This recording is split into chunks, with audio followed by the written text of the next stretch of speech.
ಇವತ್ತಿನ ವಿಡಿಯೋದಲ್ಲಿ ನಾನು ಕೇರಳದ ಸಖತ್ ವೈರಲ್ ಆದಂತಹ ಫುಲ್ಜರ್ ಸೋಡಾ ರೆಸಿಪಿನ ಒಂದು ಸ್ವಲ್ಪ ಡಿಫ್ರೆಂಟ್ ಆಗಿ ಮಾಡಿ ತೋರಿಸ್ತಾ ಇದ್ದೀನಿ. ತಡ ಮಾಡೋದು ಬೇಡ, ಈ ರೆಸಿಪಿನ ಚೆಕ್ ಮಾಡೋಣ.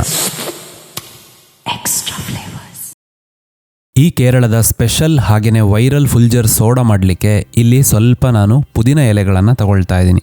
ನೀವು ಬರೀ ಎಲೆಗಳನ್ನು ತಗೋಬೇಕು, ಅದರದ್ದು ದಂಟು ಬೇಡ. ಹಾಗೆಯೇ ಅದರದ್ದು ಅರ್ಧ ಭಾಗದಷ್ಟು ಕೊತ್ತಂಬರಿ ಸೊಪ್ಪನ್ನು ಕೂಡ ಇಲ್ಲಿ ನಾನು ತಗೊಳ್ತಾ ಇದ್ದೀನಿ. ಇದೆಲ್ಲದನ್ನು ನೀಟಾಗಿ ತೊಳ್ಕೊಳ್ಳಿ. ಹಾಗೆಯೇ ಕಾಯಿ ಮೆಣಸು ಒಂದು 4 ಬೇಕಾಗುತ್ತೆ. ಇದರಲ್ಲಿ ಟೋಟಲ್ ಆಗಿ 6ರಿಂದ 7 ಫುಲ್ಜರ್ ಸೋಡಾ ಮಾಡ್ಕೋಬಹುದು ನೀವು. ಸೊ ಇದನ್ನು ಕಟ್ ಮಾಡ್ಕೊಳ್ತಾ ಇದ್ದೀನಿ. ಹಾಗೆಯೇ ಶುಂಠಿ ಇಲ್ಲಿ ತಗೊಳ್ಳುವಾಗ ಅದರದ್ದು ಸಿಪ್ಪೆ ಎಲ್ಲ ತೆಗೆದು ಚೆನ್ನಾಗಿ ತೊಳೆದು 1 ಇಂಚಿನಷ್ಟು ಶುಂಠಿನ ಕಟ್ ಮಾಡಿ ಇಟ್ಕೊಳ್ತಾ ಇದ್ದೀನಿ. ಹಾಗೆಯೇ ನಾನು ತಗೊಂಡಿರುವಂತಹ ಸೊಪ್ಪು ಏನಿದೆ ಅದನ್ನು ಸ್ವಲ್ಪ ನಾನಿಲ್ಲಿ ಕಟ್ ಮಾಡ್ಕೊಳ್ತಾ ಇದ್ದೀನಿ. 1 ಮುಷ್ಟಿಯಷ್ಟು ನೀವು ಪುದೀನ ಸೊಪ್ಪು ತಗೊಂಡ್ರೆ ಅರ್ಧ ಮುಷ್ಟಿಯಷ್ಟು ಕೊತ್ತಂಬರಿ ಸೊಪ್ಪನ್ನು ತಗೋಬೇಕಾಗುತ್ತೆ. ಇದೆಲ್ಲದನ್ನು ಒಂದು ಮಿಕ್ಸಿ ಜಾರಿಗೆ ಹಾಕ್ಕೊಂಡು ಇವಾಗ ನಾವು ಇದನ್ನು ಪೇಸ್ಟ್ ಮಾಡ್ಕೋಬೇಕು. ಸೊ ಪೇಸ್ಟ್ ಮಾಡ್ಕೊಳ್ಳೋಕ್ಕೆ ನೀರು ಹಾಕ್ತಾ ಇಲ್ಲ, ನಾನು ಇಲ್ಲಿ ಸ್ವಲ್ಪ ಐಸ್ ಕ್ಯೂಬ್ಸ್ಗಳನ್ನು ಹಾಕಿದ್ದೀನಿ. ಇವಾಗ ಒಂದು ಬೌಲಲ್ಲಿ ನೋಡಿ ಒಂದು ಸ್ವಲ್ಪ ಸಬ್ಜಾ ಸೀಡ್ಸನ್ನು ಹಾಕ್ಕೊಂಡಿದ್ದೀನಿ.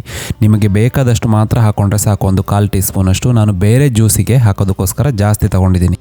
ಇವಾಗ ಪೇಸ್ಟ್ ಕೂಡ ರೆಡಿಯಾಗಿದೆ. ಪೇಸ್ಟ್ ಕೂಡ ರೆಡಿ ಆದಮೇಲೆ ಇಲ್ಲಿ 2 ನಿಂಬೆಹಣ್ಣನ್ನು ತಗೊಂಡಿದ್ದೀನಿ. ತುಂಬ ಸಣ್ಣ ಇರುವಂತಹ ನಿಂಬೆಹಣ್ಣುಗಳು, ಅದಕ್ಕೋಸ್ಕರ 2 ತಗೊಂಡಿದ್ದೀನಿ.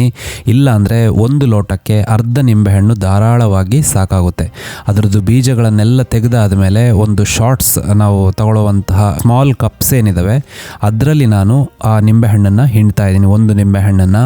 ಹಾಗೆಯೇ 1 ನಿಂಬೆಹಣ್ಣಿಗೆ 1/4 ಟೇಬಲ್ ಸ್ಪೂನಷ್ಟು ನಾನು ಮಾಡಿಕೊಂಡಿರುವಂತಹ ಪೇಸ್ಟ್ ಏನಿದೆ ಆ ಪೇಸ್ಟನ್ನು ಹಾಕ್ಕೊಳ್ತಾ ಇದ್ದೀನಿ.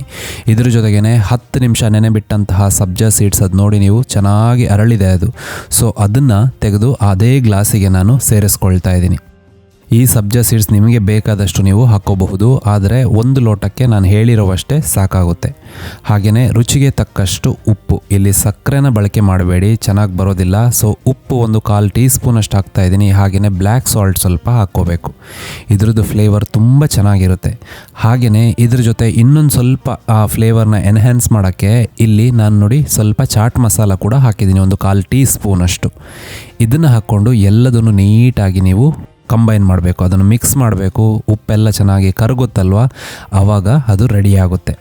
ಇವಾಗ ಇಲ್ಲಿ ನಿಮಗೆ ಬೇಕಾದಂತಹ ಬ್ರ್ಯಾಂಡ್ನ ಸೋಡಾ ತಗೋಬಹುದು, ಯಾವುದೇ ಸೋಡಾನ ತಗೊಳ್ಳಿ. ಇಲ್ಲಿ ನಾನು ತೋರಿಸೋದಕ್ಕೋಸ್ಕರ ಒಂದು ಬೌಲ್ ಒಳಗಡೆ ಒಂದು ಗ್ಲಾಸ್ನ ಇಡ್ತಾ ಇದ್ದೀನಿ. ಇಲ್ಲ ಅಂದರೆ ಸೋಡಾ ಹಾಕಿದ ಮೇಲೆ ಡೈರೆಕ್ಟಾಗಿ ನೀವು ಕುಡಿತಾ ಇರೋವಂಥದ್ದೇ.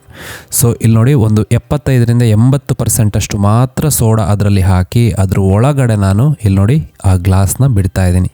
ಇವಾಗ ನೋಡಿ ಅದು ಹೇಗೆ ಬರ್ತಾ ಇದೆ ಹೊರಗಡೆ ನೊರೆ ಅಂಥೇಳಿ. ನೀವು ಆ ಲೋಟನ ಹಾಕಿದ ಕೂಡಲೇ ಡೈರೆಕ್ಟ್ ಬಾಯಿಗೆ ಇಟ್ಕೊಂಡು ಕುಡಿಬೇಕು, ಆವಾಗಲೇ ಆ ಮಜಾ ಇರುವಂಥದ್ದು. ಎಷ್ಟು ಚೆನ್ನಾಗಾಗುತ್ತೆ ನೋಡಿ, ನೋಡೋದಕ್ಕೂ ಸಖತ್ತಾಗಿರುತ್ತೆ. ನೀವು ಎಂಜಾಯ್ ಮಾಡ್ಕೊಂಡು ಕುಡಿಯುವಂತಹ ಒಂದು ಫುಲ್ಜರ್ ಸೋಡಾ ಇದು. ಅದಕ್ಕೆ ಇದು ವೈರಲ್ ಆಗಿರುವಂಥದ್ದು. ಸೊ ಇದನ್ನು ಒಂದು ಸಲ ಟ್ರೈ ಮಾಡಿ, ಖಂಡಿತ ಹೇಳ್ತೀನಿ ಇದು ನಿಮಗೆ ಇಷ್ಟ ಆಗುತ್ತೆ. ನೆಕ್ಸ್ಟ್ ಇನ್ನೊಂದು ಯಾವುದಾದ್ರೂ ಒಳ್ಳೆ ರೆಸಿಪಿ ಜೊತೆ ಮತ್ತೆ ನಾನು ನಿಮ್ಮನ್ನು ಭೇಟಿ ಆಗ್ತೀನಿ. ಅಲ್ಲಿ ತನಕ ಟೇಕ್ ಕೇರ್, ಬಾಯ್.